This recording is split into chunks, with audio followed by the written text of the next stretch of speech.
Hello crafty people, it's Sharon here and I'm back with my first video of 2025. So before we begin, I'd just like to say Happy New Year to everybody and thank you so much to all of my subscribers, both existing and the new ones who have joined me.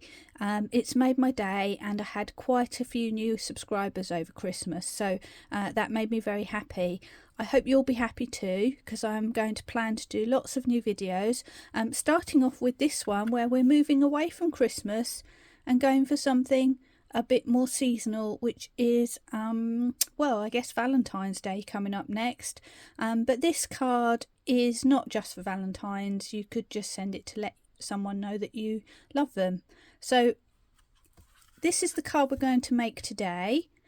We're going to focus mostly on the colouring, which I'm doing with my Ohuhu markers, and this lovely stamp that we're using and the sentiments and the papers all come from Tracey Hey at Alpaca Pals. So I'm just going to bring in the stamp set so you can see what we're using. I'm just picking up on this stamp and a couple of the sentiments, but you can see that there are loads on here, and it's really lovely. I'm definitely going to make some more with this. It's called Better Together and it's available on Tracey's website, and I've also paired that with papers, so you can see here this beautiful heart background. I wish I could say that I'd inked that and made it myself, but I didn't. I actually used one of Tracey's paper pads. These are 6x6 paper pads, and this one's called Honey and Lemon. And there's a variety of different papers inside that you can choose from, including sort of bolder ones and paler ones. Really beautiful. So I used one of those, and on the card I'm going to make today, I'm going to use one of the other papers from that very same pad. So we're doing something similar, but not exactly the same. So I think we're ready to get going. I'll just put that to the side, and we're going to first of all stamp out our image. Now, as it's a new year, it seems like we should revisit a few things, especially for the newbies among you. So I'm going to use my stamping platform to stamp this. That's because I can position my piece of card in place. I can have a go at stamping, and if it doesn't come out perfectly first time, I can re-ink and stamp again. So it's a really good tool that I must admit I use a lot. So I was tempted just to do it with an acrylic block today, but I thought, no, I'm going to get my stamping platform out, partly because I have some sentiments to stamp as well, so it's always good. I just flipped my paper over there because I noticed there was a little mark on there, so we don't need that. Let's just grab my stamp. So this little one is a really lovely one, a piece of toast with two little mice on it. I've just got a scrap of Nina card. I think Nina's a bit harder to get hold of these days. It used to be sold at Craft Companion, but they don't seem to do it anymore. If you don't have Nina card, you just want a smooth cardstock. There are plenty of them out there. In fact, I think Pink Frog do a really good one. Crafts Companion have their stamping card, which is really good. You just want smooth rather than textured. So I'm placing my stamp where I want it. It doesn't have to be too precise because I'm actually going to cut this out afterwards. And then because I'm colouring with alcohol pens, I'm going to use a Memento ink to stamp with. This is a dye-based ink. So that means that when I colour over it with my alcohol markers, this ink won't smudge. So dye-based goes with alcohol markers. It's quite a sticky stamp, as you can see. Right, I'm going to just quickly off camera ink up my stamp, but what I'm doing is tapping down on my stamp, lots of light taps to make sure my stamp is covered fully with ink, and then we'll give it our first stamp. And these are really good quality stamps. They're made of polymer, which is the best thing you can have for a clear stamp, and what it means is you get a nice clean stamp without the the ink blotting or gathering in certain areas, but it's always a good idea just to give it a second to settle and just keep pressing all over, and then we'll gently lift and see what we've got. And hey presto, we've got a perfect stamp, you know, on the first go, which is really nice. So I'm just going to clean my stamp off. Because it's Memento water based, all it needs is a little squirt of water and a wipe, and it's done. So I'm just going to do that, and that's the job out of the way. There we go, and then we're ready to start with our colouring.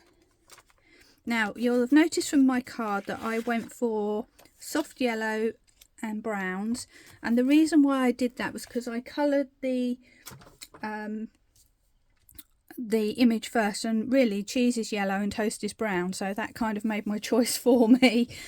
You could do other colours or have coordinating or corresponding colours in the background, but I just decided to go for those colours because they're quite nice and soft, and I just thought they gave a nice warm feeling. So just bring that back so you can see. I just thought it gave a nice feeling of warmth and toasty, as we say in the UK. So hopefully that's what we're going to get when I colour this next one. So I will quickly grab my pens, and I am going to start off with my cheese. And I'm using my Ohuhu pens. I think these are called the Honolulu ones. I wish they'd write it on the side of the pen, but it's basically the ones that have the brush pen and the wedge on the other side. And I'm using the brush pen because I want to get some good coverage. So I've got Y030 is the lightest, then Y3, and then Y2 is the darkest. And we're going to use this to colour the cheese. So I'm just going to zoom in a little bit so that you can see better, and we're ready to go. So following the same tried and trusted technique, I'm going to start off with my palest colour, which is Y030, grab my brush pen side, and I'm just going to give this piece of cheese a nice coating of colour all over. And it is kind of one big piece, so I can't really divide this into sections as such, so I'm just going to go for it and just add my pale yellow all the way over, leaving those holes in the middle because that's kind of like Swiss cheese thing, so we'll be seeing the toast through those holes. And you can see now why the brush pen is so useful, because you can sort of cover enough but you can still get to the detail if you want to. So I think the brushes are probably my favourites for these kind of images.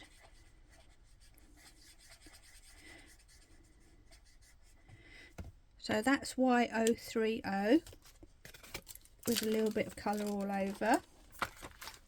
Next thing I'm going to do is go flip to my darkest pen and put my shadow in. So that is going to be Y2. And what I'm going to do is, I'm not drawing a straight line, I'm just doing a bit of scribbling, but make sure I go up to the edge to add some shadow along the side. And I'm having it so the light is coming from left to right on this one because we want their faces to be in the light. So I'm kind of making it darker on this side, and where these little lines are I'm going to add a little bit of shade. I'm going to add shade around the edge, and I know I'm not colouring it precisely, but it doesn't really matter. I'm just trying to get a feel really of light and dark.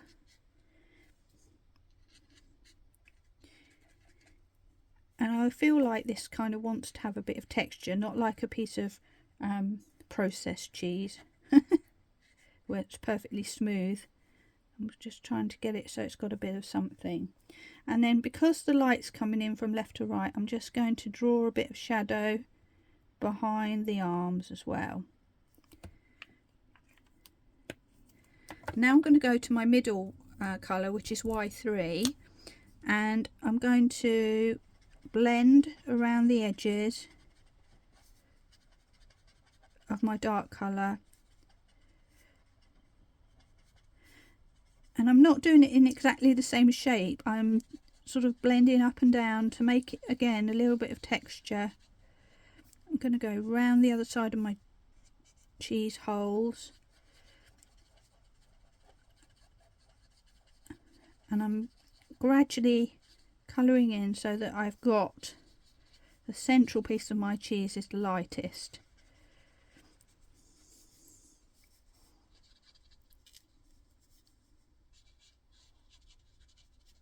There we go. And then it's a case of going back to my palest yellow, and I'm just going to blend the edges again. And it doesn't matter that I haven't coloured and shaded every single little piece of the dark area, because again it's just like as if there's little nicks in the cheese, or creases I guess you'd say. I do feel like these lines are a little bit harsh at the moment, so I'm going to go back to my medium colour and just give those a little extra blend. And we'll see how that settles for a moment. But as you can see, we've kind of basically got our cheese coloured.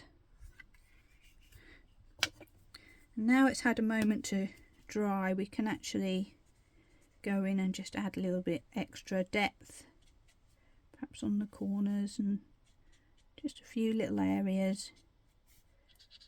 It's hardly noticeable, but it just adds that little bit of extra something. Now I must admit, these little bits on the side of the holes are quite hard to colour with this pen. I am quite heavy-handed. I'm not very good at that flicking thing, but I think that's good enough. So that's the yellow out of the way. I think next we'll move on to the toast. So for the toast I have got, let's have a look, Y230, Y11 and Y9. So these are shades of brown.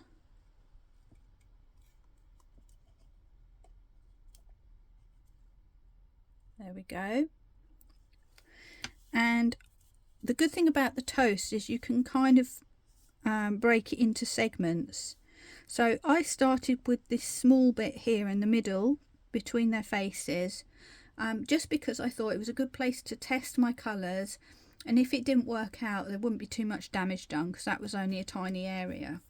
So what I've got is a very pale colour, then a sort of mid colour, and then a more reddish brown, which counts for the sort of more cooked pieces of the toast.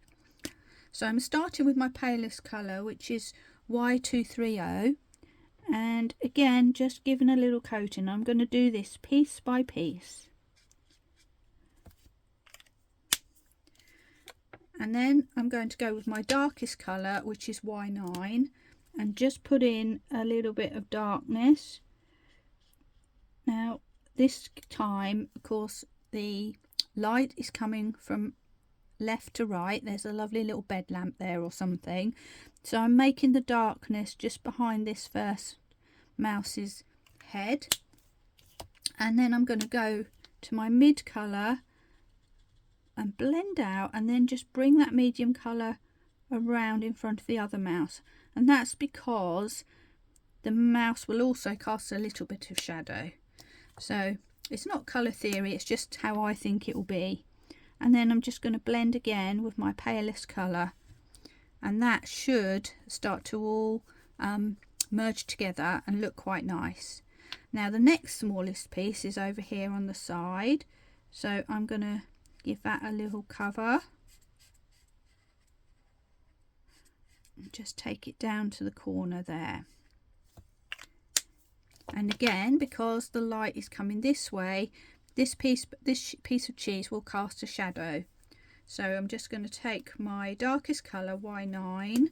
I'm going to just go under the tail and I'm just doing a little bit of a wiggly line. I like to do a bit of a scribbly line so that it's not a solid line, and that I think makes it easier to blend out. Mid colour coming in, doing the same thing, and I'm going to darken this little bit of crust on the side as well. And I'm actually going to come back with my darkest colour and just add a bit more depth to that crust, because you know if you have crusty bread that the crusts are usually darker. So I'm just going to complete the final blend on the side. Now when you look at this now, it looks like a smooth piece of toast, but we are going to come back and add some texture with a very simple little trick. But we need to wait for the ink to dry fully before we do that. So I'm going to complete all the base first, and then we'll come back to the texture, the air bubbles in the bread, in a little while. Meanwhile, we've got a lovely little section here that we can do individually. So once again, back with my pale colour.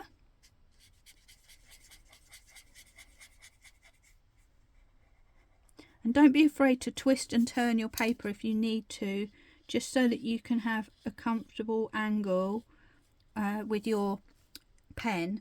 That way you can be more accurate with your colouring. If you're trying to do it in a way that's not comfortable to you, you're more likely to slip. So I always think it's nice to be able to just move your paper around. Me being left-handed, I kind of have it slanted to the left. If you're right-handed, you probably have it the other way around. So it's horses for courses, as they say.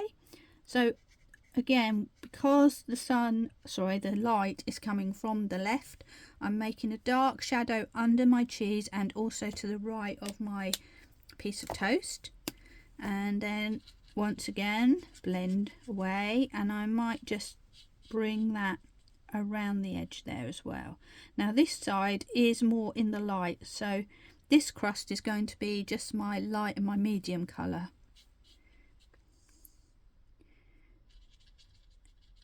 And there is quite a strong difference between my dark and my medium, so sometimes you just want to give it a little bit more encouragement to blend, which is what I've done just there. And then back to my light colour just to soften those edges. And you can even leave a little bit, tiny bit in the middle, which will be slightly lighter again. Now if this isn't a perfect blend, it doesn't really matter, because like I said, we're going to add texture to our toast, so it really won't be an issue if you feel like it's looking a bit like the lines are a bit solid. That's all going to disappear when we do the final step on our toast. And now we're coming round to quite a large area, and I think kind of you've really got to go for it and go for the whole rest of the piece of toast now. So I'm going to start my colouring. I'm going to turn.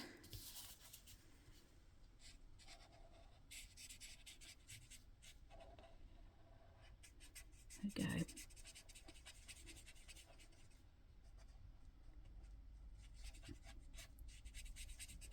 And I'm just gently colouring away, going all around the edges. And as I'm looking at this, I'm thinking this would actually be really nice decoupaged.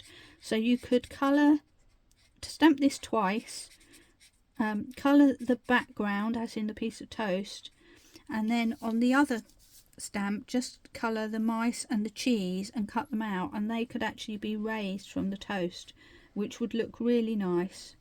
I'm not going to do that today, but I might do it another day. There we go.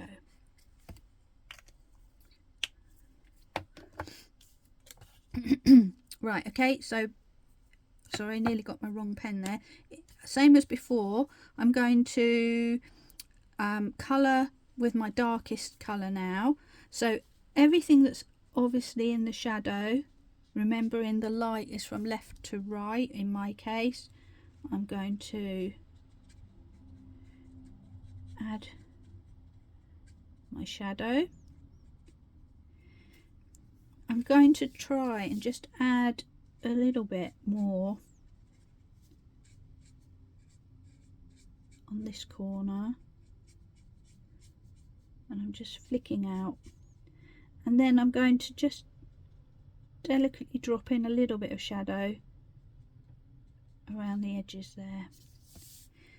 And I'm going to do the same on the side of this piece of cheese. I know it's not fully dark shadow, but I want some indication of shadow.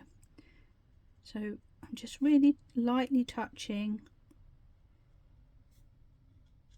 but most of that shadow is going to come from my mid colour because this is the lighter side of the toast.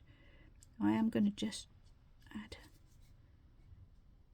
I think the theory of it is not so important. I certainly don't know the theory, but I think the overall outcome looks better if you can see a difference between light and shade, even if it's not, you know, textbook correct. Your brain will work out the rest, or the viewer's brain will work out the rest. So now I'm just going back in with my mid colour and adding extra and blending a little bit. And I think the light's sort of coming downwards, so this area here is going to be the lightest of all. So I'm not going to do too much up here,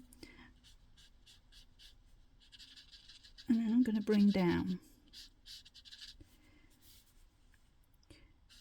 I might just add a little bit of my dark colour in here, my medium colour. There we go. And now I'm finally coming back with my palest colour and having a little bit of a blend.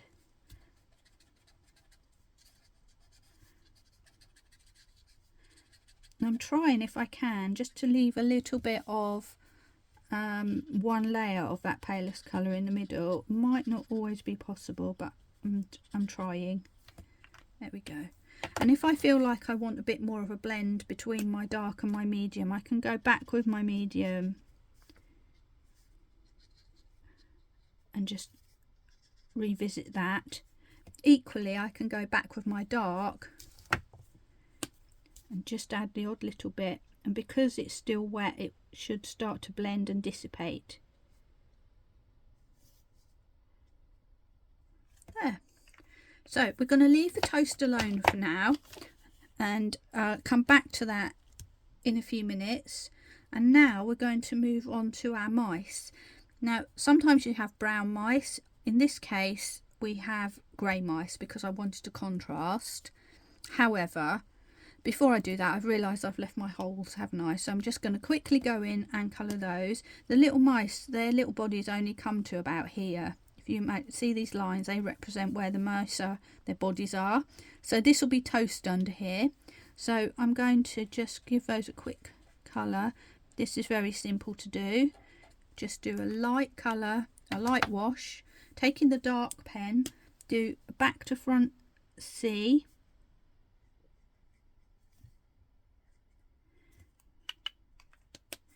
And that's because the light shining this way, this part of the cheese is raised, so that's casting the shadow, and the light's kind of going into this corner, if you imagine. So this bit would be lighter, this bit would be darker. And I'm just going to add in a little touch of mid colour, and finally returning with my pale colour. Right, so that's those out of the way. Glad I spotted those before I mounted this up on the card. And now we're ready to go with our mice. Now for those, I've decided to use cool grey colours and a peachy colour for their ears and their little cheeks.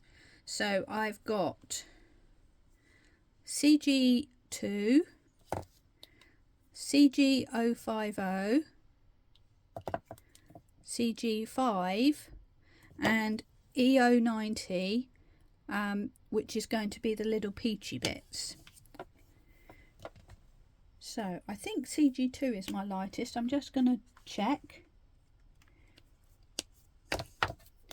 I'm just doing a little scribble on a swatch to the side just to remind myself, because you can't always rely on the lids to tell you the true colour.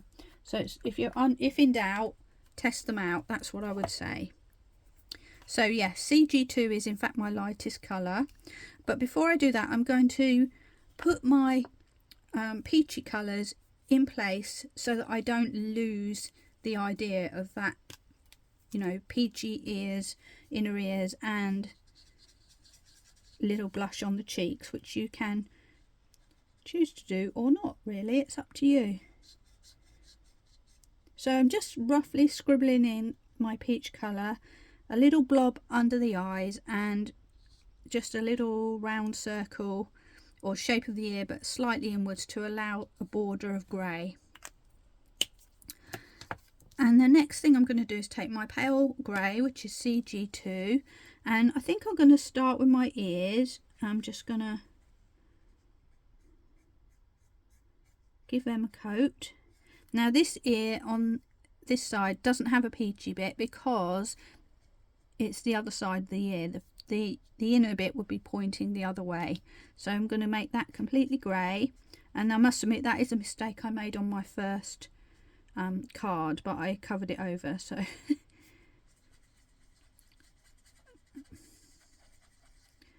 there we are. So again, just a little coating of colour all around, just going over the edges of the peach. But what we'll do is come back to that peach and just blend again, which will give a softer outcome. There we go. Next thing I'm going to do is go with my darkest colour, which is CG5 in this case, and really just map in what we would call the low lights, the areas where there's the most shadow. Now usually with a character's face you want the area with the eyes and the features to be the lightest area, which is why I chose to have my light coming from the left for the most part. So that's what I'm doing here, trying to leave this little area as pale as possible. I'm getting covered in ink here. Right, now I'm going to my mid colour, which is CG050, and again just blending out a little bit, trying to be careful not to lose that highlighted area altogether.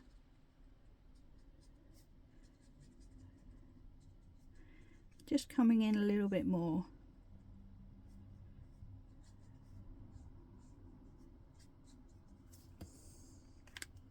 And then back to my pale colour, and just to finish off that blend.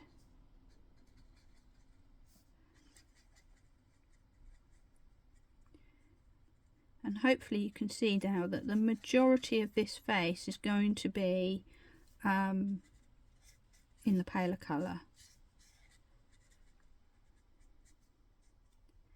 So we'll leave that to dry for a moment. We'll just quickly go and put that tail in, and we'll do the body, which is actually a much smaller part, so that's nice and much easier to do.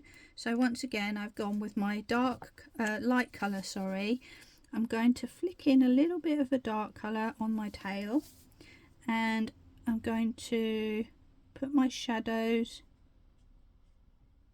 on the body. And once you've done that, it really doesn't leave a lot of room to do much else, so we're just going to add the mid colour a little tiny bit, and just making sure that we do try and leave a little bit of that palest colour, so you just get a little bit of a glow really. And back with that, and then that one's little body is done. And as you can see, it's all starting to blend quite nicely on the head to give us that shadow that we wanted.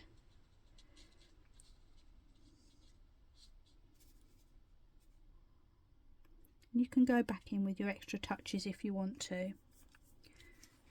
And then we're going to go on to mouse number 2 and follow the exact same process. So I'm just going to add some colour there, starting from the ears, and coat the entire face and ears with my pale colour, just trying to avoid the peach a little bit. But if you do go over it, it doesn't really matter, because this grey is such a soft colour that the peach will show through, and in fact you might actually prefer it that way. If you don't want the peach to be too bright, you might want to soften it down with that grey, so that's an option as well. On this ear I'm kind of breaking the rule.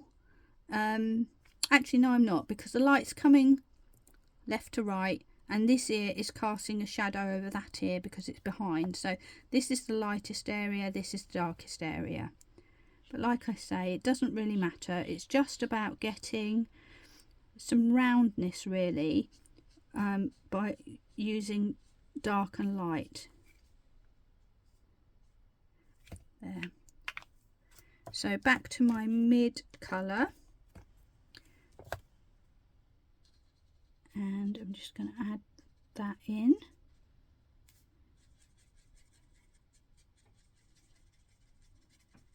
There is, you know, the dark colour is quite a deep grey, so you may want to really give that a little bit more blending just to soften that up. And finally back to my pale colour, and I'm going to really go in and darken, go over the peachy area. Sometimes I just can't think what I'm saying and a load of rubbish comes out of my mouth, so I'm sorry about that.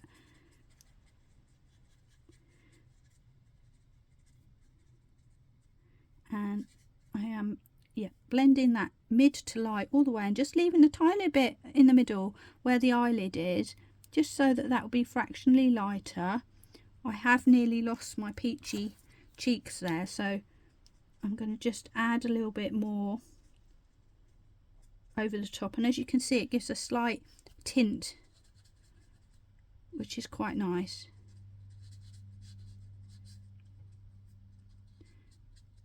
And same at the top there. And now looking at that, I'm looking at this one and thinking I need a little bit of my mid-tone just on the bottom there, just to soften up that cheek area there. So I'm just going to add that in, and this is me just tweaking really. You don't have to do this, but I like that softer look. So there we go. And then we've just got our body to do, which is much quicker. So again, CG2 all over. Dark CG5 is going to cast a shadow. And again, it doesn't have to be too detailed. It's just giving that idea.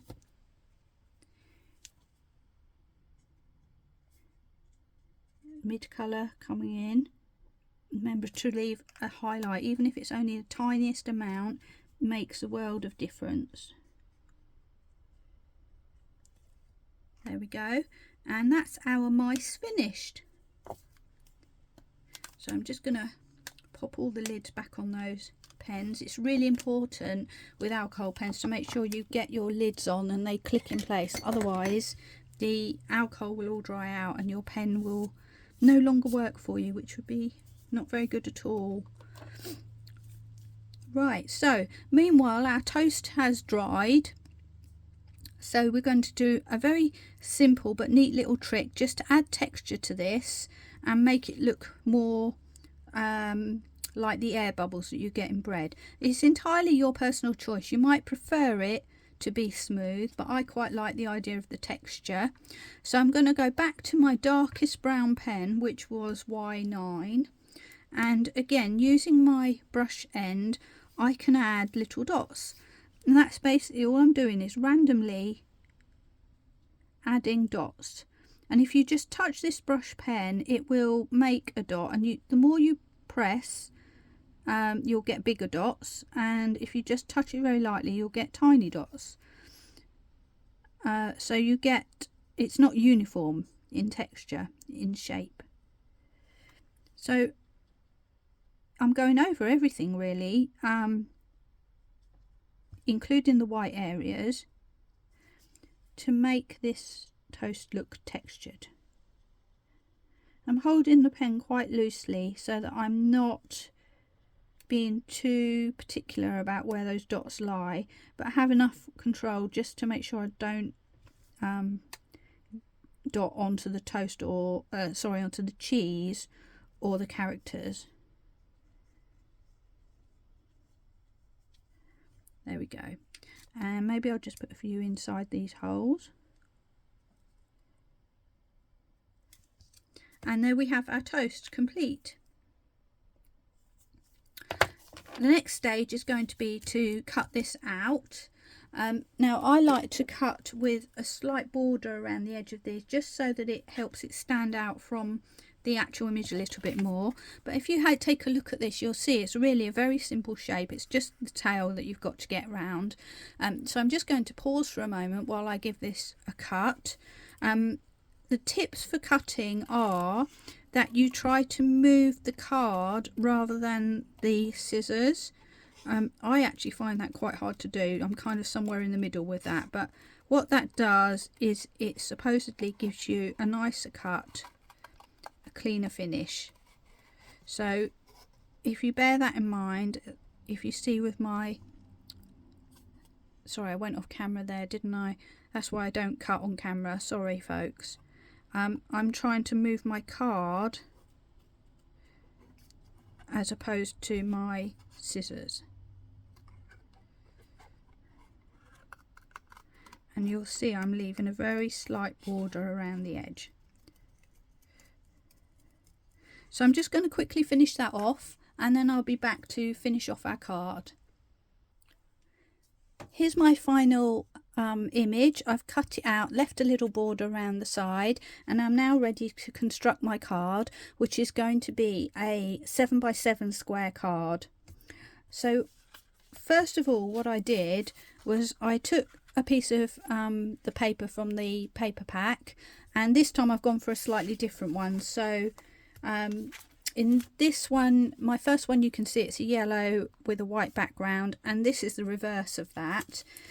It was originally 6x6, so I've cut it down to around about 13 centimeters square, which gives me room to have my little characters on here, and also do some matting and layering and fit it onto my 7x7 card. So that's what's really good about this. This is you know, not a giant image in terms of filling up a whole card, but you can make a really nice card just by using your papers and a bit of matting and layering. So I want to now work out my positioning of my sentiments, but before I do that, I'm going to add a little bit of doodling around the edge, because I always think that adds a little bit of framing to a piece of paper, and it's really easy to do. Again, I do this a lot in my videos, and basically doodling a wiggly line around all the edges of my piece of paper. And for that, I'm going to use like a fine liner pen. This one happens to be a uni pin, and it's a 0.2 millimeter. It's also waterproof, so you can paint over it if you wanted to, although obviously we're not going to do that in this case.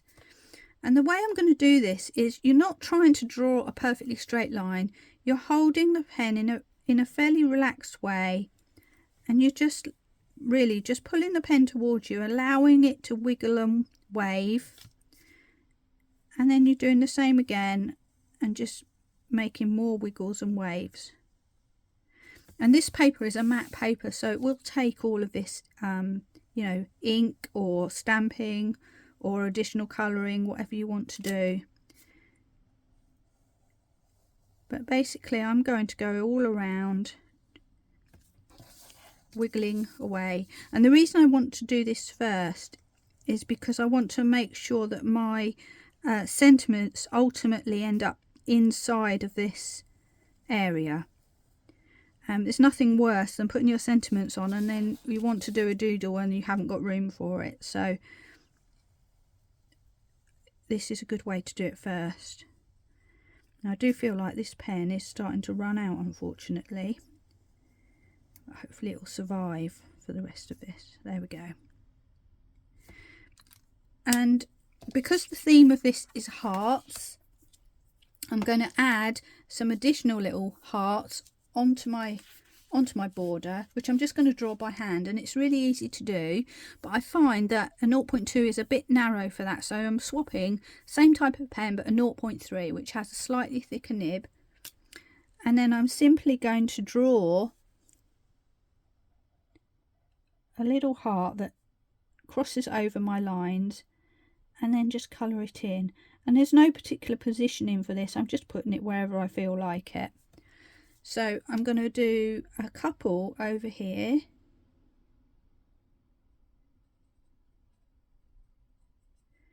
So it doesn't look like they're, you know, placed in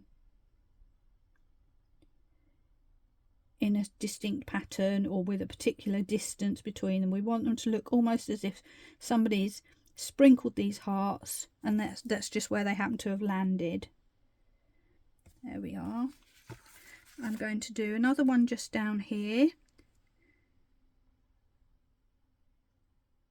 and they're not all the same size or shape. Again, we're looking for a random effect.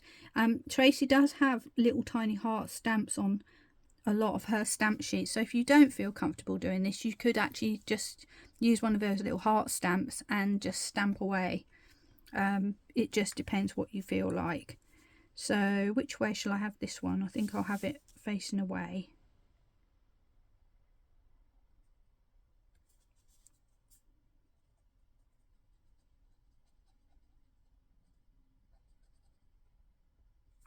I'm going to leave it at that. So I've ended up with an odd number of hearts, which is always a good thing because odd numbers for some reason look better than even numbers. It makes it look more random, rather than if you've particularly gone 1, 2, 3, 4, 5, you know, an inch apart or whatever it is.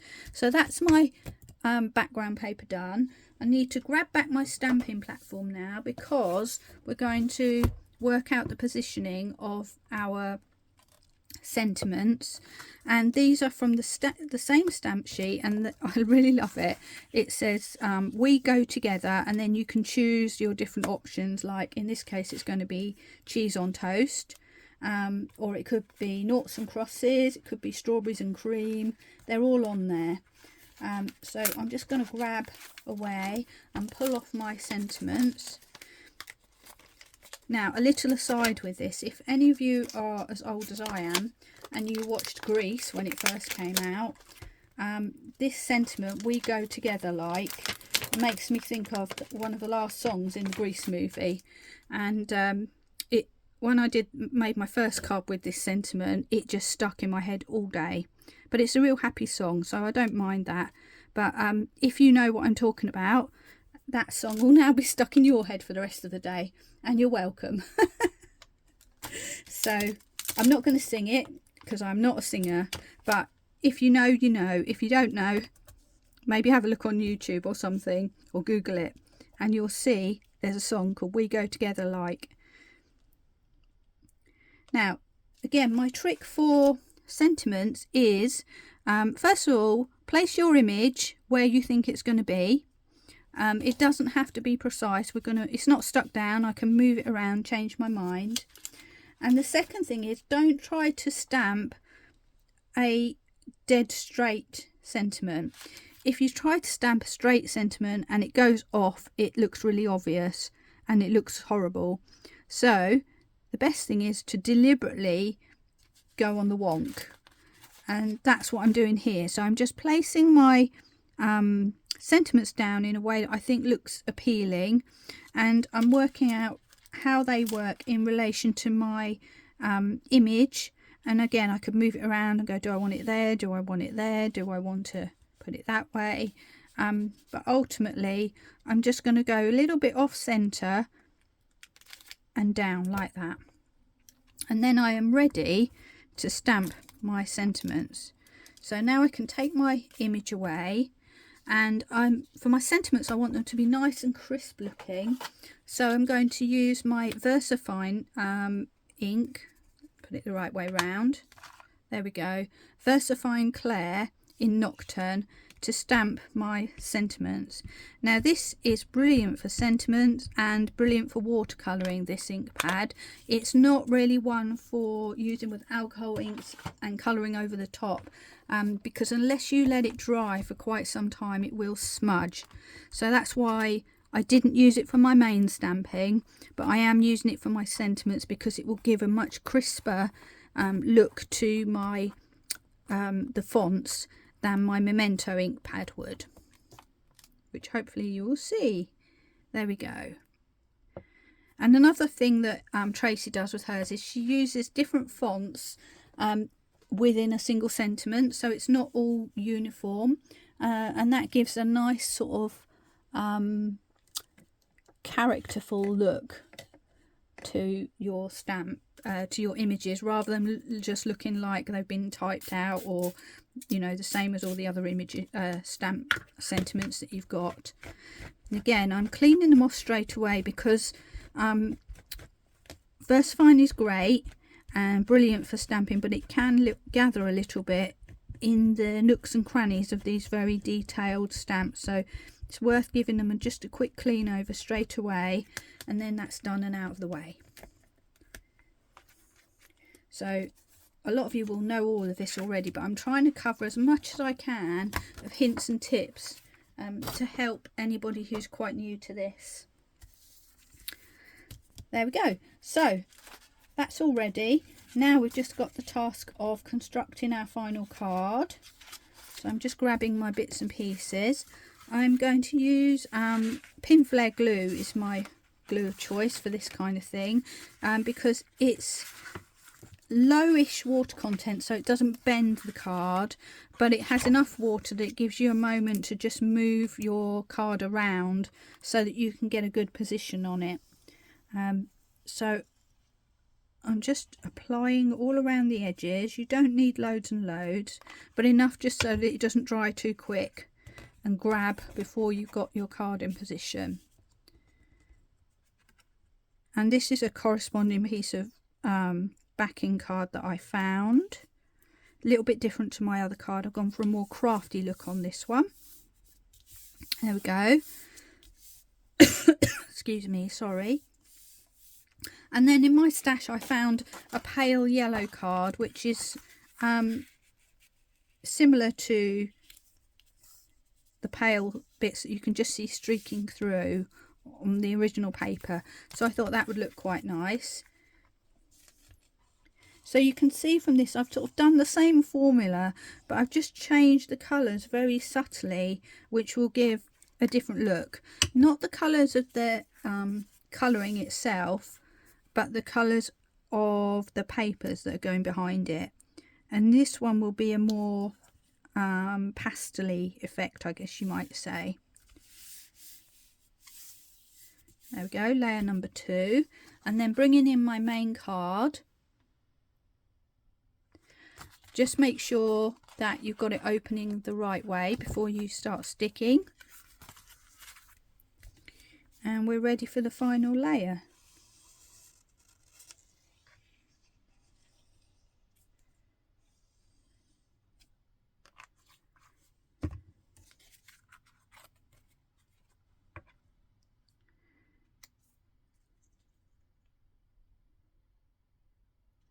There we go. So I'm just trying to get that in position. And finally, we're going to bring in the star of our show, which is our two little mice sleeping in their little toasty bed. I'm going to bring back my other one, because on this one, I don't know if you can see, I actually raised it on sticky pads. But on this next one, I'm just going to put it flat. So you always got options. I just thought I would do this one as a flat one. So all I need again is my pin flare glue. I'm going to make sure I put a little bit on that tail just to anchor it down, because I don't want that to flip up and get torn or creased or bent. And then I'm just adding a bit of glue, and then we're ready to flip over for the final positioning, which I think looks quite nice around about there.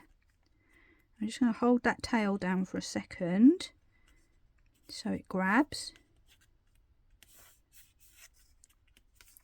And there we have our final card. So I'll just bring in a different colour of card for the background so you can just get a better view of the card itself.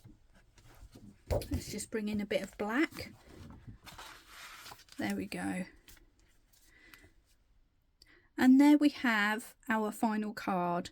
And just bring back my original. There we go. 2 cards, similar but slightly different. I hope you enjoyed that. That's my first video this year. Hope to be bringing you lots more through the year. I think the next one is probably going to be colouring in curly fur on alpacas, so I hope to get that sorted fairly soon. I hope you'll tune in for that. Meanwhile, thank you very much for watching me today. I hope you found this useful, and if you like what you see, I would love it if you would subscribe to me, and I look forward to seeing you next time. Thanks then. Bye.